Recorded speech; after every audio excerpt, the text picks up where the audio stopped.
नेताजी सुभाष चंद्र बोस की मृत्यु कैसे हुई? यह भारत के इतिहास का सबसे विवादित और रहस्यमय अध्यायों में से एक है। जानकारी रिपोर्ट के अनुसार 18 अगस्त 1945 को नेताजी जापान के नियंत्रण वाले ताइहोकू, जो आज का ताइपेई ताइवान है, वहां से मंचूरिया जाने के लिए एक जापानी सैन्य विमान में सवार हुए। उड़ान के दौरान विमान के क्रैश होने की खबर मिली। इस दुर्घटना में नेताजी गंभीर रूप से झुलस गए थे। उन्हें वहीं के शनान हॉस्पिटल ताइवान में भर्ती कराया गया, जहां उनकी मृत्यु हो गई, ऐसा दावा किया गया। कई शोधकर्ताओं, पूर्व सैनिक अधिकारियों और नेताजी के अनुयायियों ने यह मत व्यक्त किया है कि नेताजी ने 1945 में मृत्यु नहीं पाई थी, बल्कि वे गुप्त रूप से किसी अज्ञात स्थान पर जीवन यापन कर रहे थे। इस दावे के पीछे कुछ प्रमुख तथ्य। गुमनामी बाबा रहस्य, फैजाबाद, उत्तर प्रदेश। एक रहस्यमय सन्यासी जिन्होंने वर्षों तक एकांत और गुप्त जीवन व्यतीत किया। वे भारत की राजनीतिक घटनाओं की गहन जानकारी रखते थे। उनके कमरे से नेताजी से जुड़े कई पत्र, दस्तावेज और वस्तुएं प्राप्त हुईं। यह संदेह और भी गहरा हुआ कि कहीं गुमनामी बाबा ही नेताजी तो नहीं। कुछ रिपोर्टों और शोधकर्ताओं के अनुसार नेताजी सुभाष चंद्र बोस जापान से सीधे रूस, तत्कालीन सोवियत संघ, चले गए थे। वहां उन्होंने स्टालिन सरकार के साथ गुप्त वार्तालाप या राजनीतिक चर्चा की थी। ऐसा माना जाता है कि नेताजी भारत की स्वतंत्रता के लिए सोवियत संघ से समर्थन लेने का प्रयास कर रहे थे। इस संभावना को और भी बल तब मिला जब कुछ गोपनीय दस्तावेज और साक्ष्य यह संकेत देने लगे कि नेताजी 1945 के बाद सोवियत रूस में जीवित थे, परंतु रूस ने उन्हें सार्वजनिक रूप से कभी स्वीकार नहीं किया। यह भी संभावना जताई गई कि रूस ने उन्हें राजनीतिक कारणों से बंदी बनाकर रखा था। यह सवाल आज भी बना हुआ है, क्या नेताजी ने ताइवान में अपनी जान गंवाई या फिर वे चुपचाप रूस चले गए और वहां के अंधेरे में खो गए? भारत लौटने की संभावना। कई लोगों का मानना है कि नेताजी सुभाष चंद्र बोस स्वतंत्रता के बाद भारत लौट आए थे, लेकिन एक फौजी वेश में। उनका रूप और नाम बदल दिया गया था और उन्होंने अपने अस्तित्व को पूरी तरह गुप्त रखा। यह भी दावा किया गया है कि उनके लिए विशेष रूप से एक आश्रम तैयार किया गया था, जहां वे शांत और एकांत जीवन व्यतीत कर रहे थे, देश से दूर लेकिन देश के लिए ही जीते हुए। कुछ लोग मानते हैं कि नेताजी का यह निर्णय राजनीतिक परिस्थिति और सुरक्षा कारणों से प्रेरित था, क्योंकि स्वतंत्रता के बाद की सरकारें उनकी वापसी को स्वीकार करने के लिए तैयार नहीं थीं। दिस इज अ बड़ा सवाल है।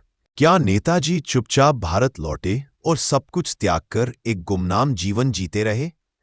संपूर्ण जांच के बावजूद सामने आया एक नया सच।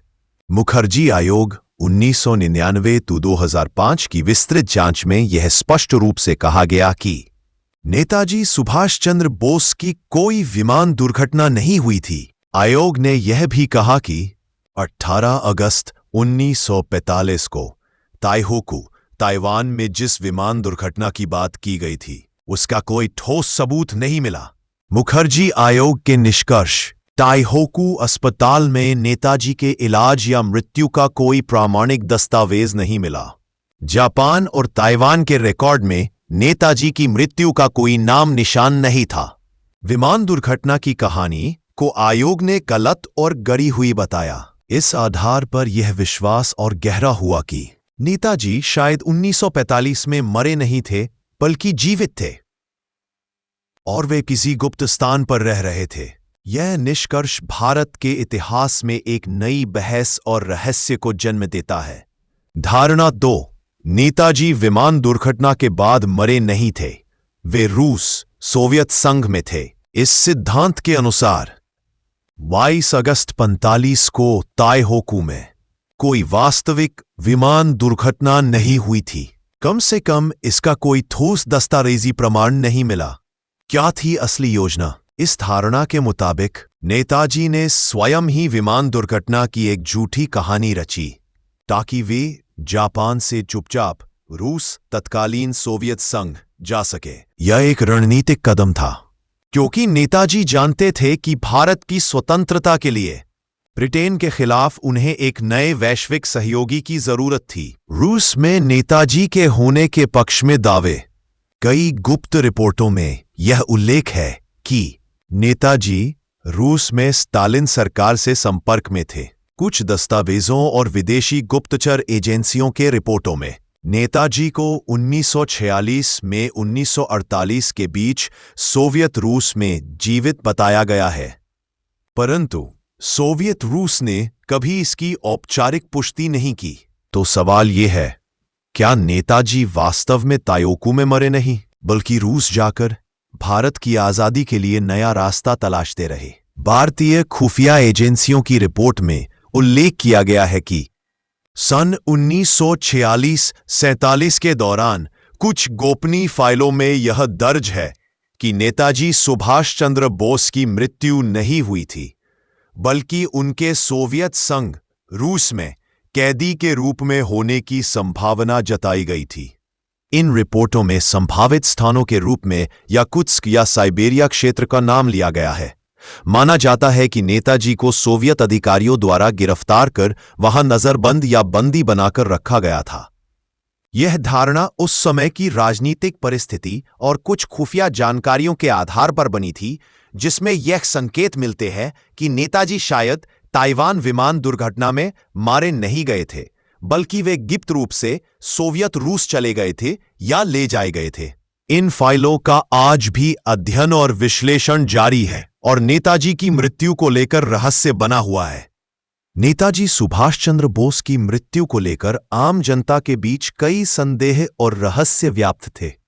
लोगों के मन में यह सवाल लगातार उठ रहा था कि क्या नेताजी की वास्तव में मृत्यु हो गई थी या नहीं।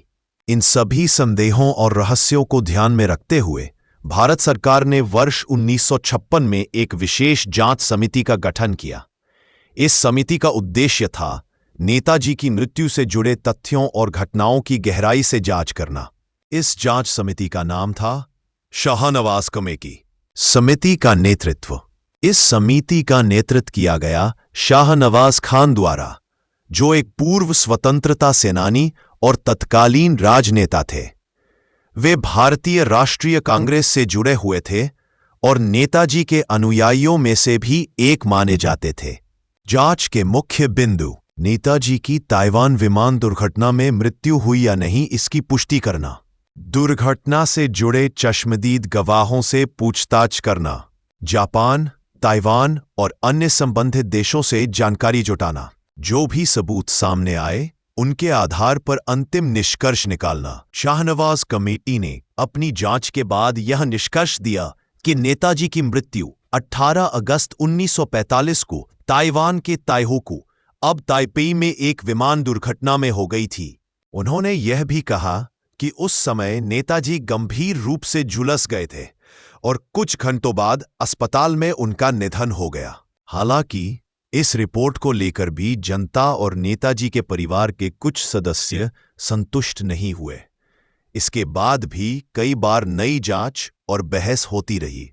शाहनवाज कमेटी की रिपोर्ट सामने आने के बाद कई देशभक्त और नेताजी सुभाष चंद्र बोस के अनुयायियों ने इस निष्कर्ष को अस्वीकार कर दिया। उनका आरोप था कि यह समिति भारत सरकार के राजनीतिक दबाव में काम कर रही थी और इसीलिए उसने नेताजी की मृत्यु की पुष्टि कर दी बिना पर्याप्त और ठोस प्रमाणों के। समिति के 2 अन्य सदस्य असहमत थे।